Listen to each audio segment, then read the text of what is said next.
Cerita Mission tanggal 6 Februari 2021 dengan judul Kecelakaan yang Menghancurkan Hidup, dikisahkan oleh Olga Nosin. Olga Nosin saat ini berusia 34 tahun. Ia berasal dari Saotsky, Rusia. Ia adalah seorang siswa angkatan pertama di Sekolah Kristen Advent Saotsky. Ia memiliki suami yang bernama Roman. Berikut ini adalah kisahnya.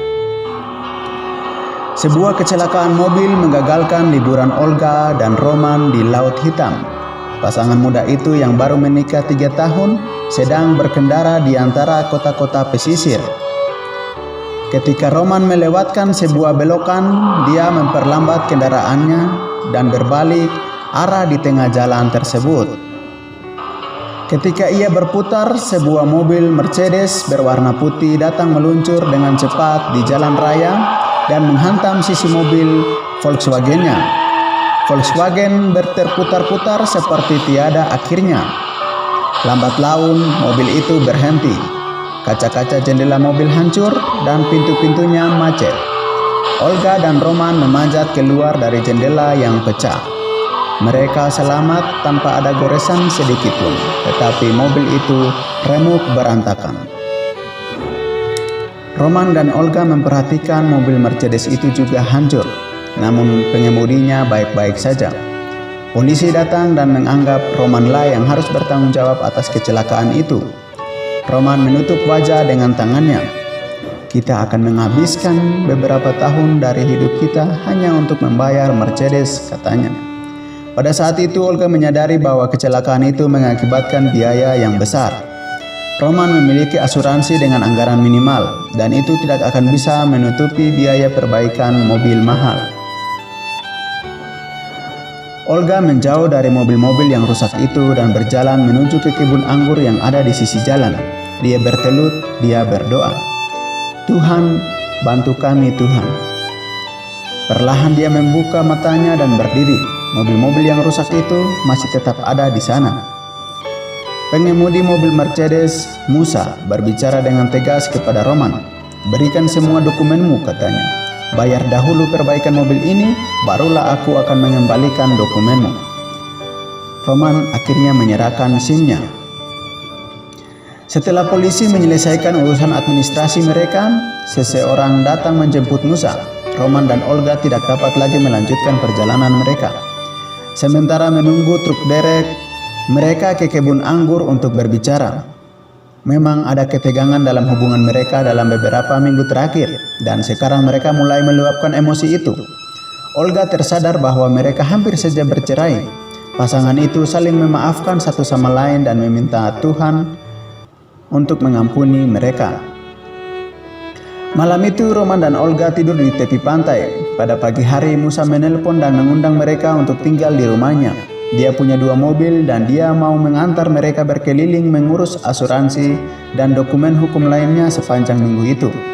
Dia terkejut mengetahui bahwa Roman dan Olga tidak makan daging. Dia semakin terkejut ketika mengetahui bahwa mereka juga tidak minum alkohol. "Kalian ini orang-orang aneh," katanya. "Siapakah kalian?" Kemudian kata Olga, "Kami adalah anggota gereja Masehi Advent hari ke-7. "Jangan bercanda," katanya. "Kalian adalah orang Advent kedua yang saya temui dalam hidup saya." Ternyata Musa bukan seorang Kristen dan dia memiliki 2 istri. Dia juga diliputi rasa bersalah. Dia mengatakan kepada mereka bahwa dia telah memaksa istri keduanya untuk melakukan aborsi tepat beberapa hari sebelum kecelakaan. "Saya pikir kecelakaan itu adalah hukuman dari Tuhan," katanya. Dia menyukai mobil Mercedes dan membelinya dengan pesanan khusus seminggu sebelum kecelakaan. Roman dan Olga menelepon teman-teman mereka di Saotsky, Rusia, meminjam uang untuk membayar mobil itu. Dalam 3 hari mereka telah mengumpulkan cukup uang, tetapi masih ada teman-teman mereka yang terus menelpon menawarkan lebih banyak uang dan bertanya apakah mereka dapat membantu dengan cara lain. Musa mendengar panggilan telepon itu dan mulai menangis.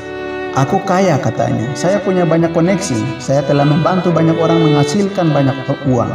Tetapi tak satu pun teman saya yang menelpon untuk mengetahui apakah saya baik-baik saja setelah kecelakaan itu. Kamu miskin dan tidak punya apa-apa, tetapi teman-temanmu peduli padamu. Demikianlah kata Musa. Di akhir pekan, mereka dapat melunasi perbaikan mobil mewah itu dan Musa mengembalikan SIM milik Roman. Dia juga memberitahukan bahwa dia akan pergi ke kota lain selama beberapa hari. Kota yang sama yang dikunjungi Roman dan Olga pada saat kecelakaan itu. Apakah kalian ingin ikut bersamaku? Dia bertanya. Roman dan Olga menghabiskan 2 hari berikutnya tinggal di rumah paling mewah yang pernah mereka lihat. Setelah itu mereka naik kereta kembali ke Sauksky. Tahun berikutnya sangat sulit karena mereka harus melunasi utang mereka. Tetapi Olga berterima kasih kepada Tuhan atas kecelakaan itu. Kecelakaan itu telah menyelamatkan pernikahan mereka. Saat hatinya dipenuhi rasa terima kasih kepada Tuhan, tak disangka dia mendapat kenaikan gaji di tempat kerja dan Roman memperoleh pekerjaan baru dengan gaji yang lebih tinggi. Mereka akhirnya mampu membayar utang hanya dalam setahun. Tuhan menyelamatkan saya dan suami saya dari kecelakaan besar dan mempererat hubungan kami. Dan kami tidak pernah menginginkan apapun. Tuhan telah menyediakan semua kebutuhan kami. Olga termasuk dari murid-murid yang pertama bersekolah di Sekolah Kristen Sauksky, yang tahun ajaran kelas 1 pertamanya dimulai pada tahun 1993. Dia menyelesaikan sekolah dasar dan sekolah menengah di sana. Kemudian, ia menyelesaikan kuliahnya dari Universitas Advent Sauksky. Bagian dari persembahan Sabat ke-13 triwulan ini akan membantu Sekolah Kristen Sauksky agar dapat membangun gedung sekolah sendiri yang terletak di kampus Universitas Advent Sauksky. Saat ini sekolah berasrama tersebut meminjam ruang kelas dari universitas dan persembahan Anda akan membantu anak-anak sekolah belajar di ruang kelas mereka sendiri. Tuhan memberkati.